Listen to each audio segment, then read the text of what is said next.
Қайырлы күн, құрметті оқырмандар. Өздеріңіз білетіндей, әлемді әуреге салған коронавирус біздің елімізге де жетіп, оны жұқтырғандар саны күннен-күнге артып келеді.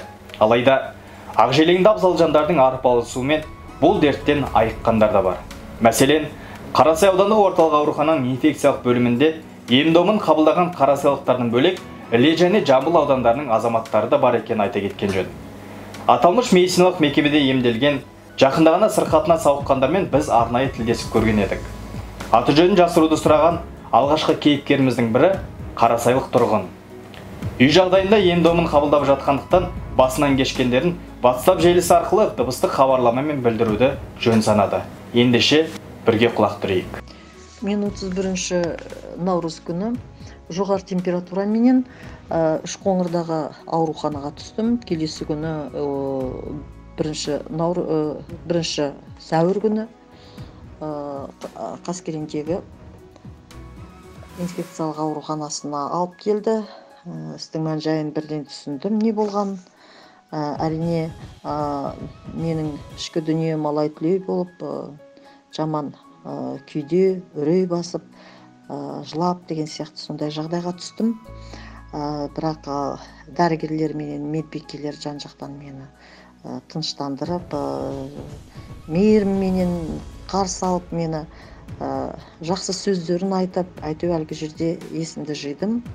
Системаларын қойды, уколдарын салды, сол жерде кешке қарай температурамды түсірді.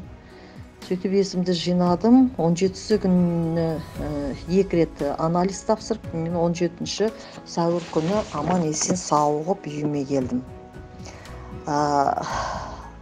Бұл жерде айтайын дегенім, әрине, мынау осындай өте қиын жерде жұмыс істеп жүрген дәрігерлер, медперсоналдар, осы аурухананың сол кісілердің еңбектеріне қайран қалдым.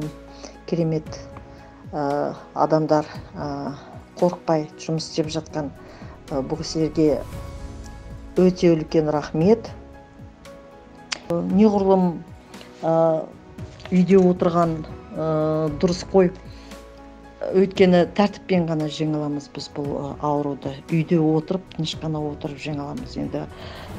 Дәл осылай Іле ауданының тұрғыны да коронавирустан құлан таза айығып, жақындарының жанына оралды.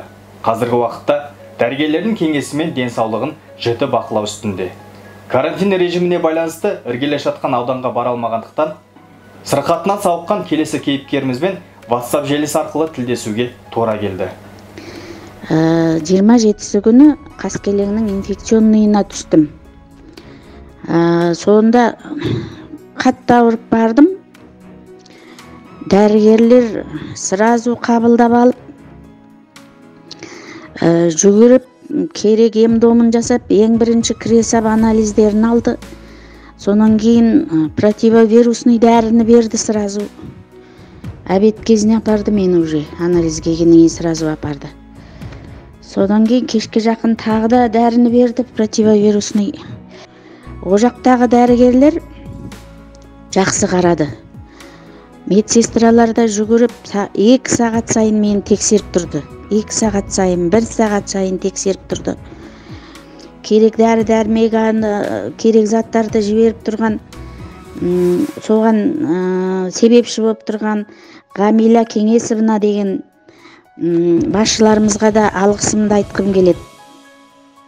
Сәуле Дәуешевнаның еңбек ерекше, медбикелердің де еңбек ерекше. Шын жүректен солардың бәріне, Аққалатты абзал жандарымыздың бәріне алғысымды айтқым келеді. Сонымен 16 күн жатып, аман есен жазылып шықтым. Шыққанда да үйге, өз үйіме дейін скорыйдың машинесімен әкеп, медсестра кіргізіп салды. Содан кейін халқыма айтарым, мына өз денсаулықтарыңыз үшін, бала-шағаларыңыздың амандығы үшін үйде отырыңыздар.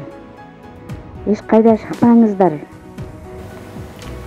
Міне, өздеріңіз байқағандай қос кейіпкеріміздің қазіргі жағдайлары көңіл қуантады. Ауруды дер кезінде ауыздықтаған дәрігерлердің арқасында денсаулықтары жақсарды. Дәл осылай басқа да сырқаттанған жандар індеттен тез сауығып, қуатты қазақстандықтардың қатарына қосылса деген тілегіміз бар. Біздің бірлігіміз бекем болса, бұл дертті де әлі-ақ жеңіп шығамыз.